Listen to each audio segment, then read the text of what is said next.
Ed eccoci qua amici telespettatori, benvenuti su Strano Amore Siciliano 2021.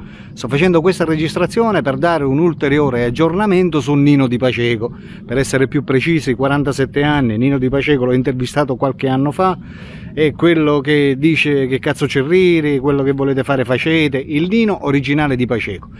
Allora sono qui, ripeto, per fare questo aggiornamento perché? Perché in internet stanno girando delle notizie false, delle bufale vere e proprie. Allora io oggi sono stato a casa di Nino a Paceco, sono andato a parlare con qualcuno dei familiari di Nino Di Paceco. Mi hanno rassicurato al 100% che Nino Di Paceco sta bene, e ha avuto qualche piccola disavventura qualche anno fa, però adesso si è ripreso totalmente, sta bene, è a casa. È leggermente dimagrito, però di salute sta ottimamente. Ho parlato, ripeto, con qualcuno dei familiari e mi ha rassicurato.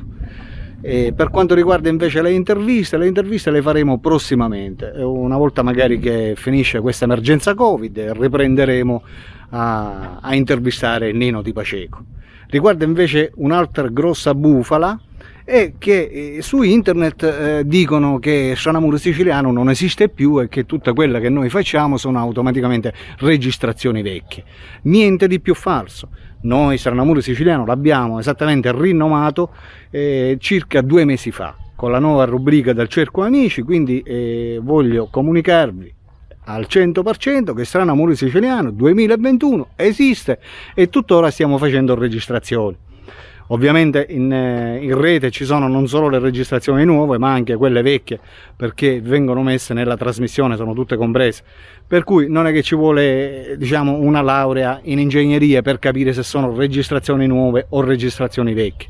Questo lo sto dicendo, ripeto, perché c'è fra di voi, nella massa ovviamente, qualche scienziato dove dice no, io sono sicuro che Strano Amore Siciliano non lo fanno più e tutte quelle che vedo sono tutte registrazioni vecchie. No, sono registrazioni nuove. Attualmente io sono a Marsala, ci troviamo a Marsala, siamo nell'aprile 2021 e questo è il nuovo Strano Amore Siciliano 2021, per cui vi do questa bella notizia.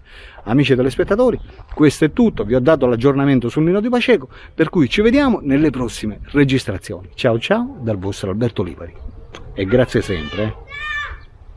Oh yeah!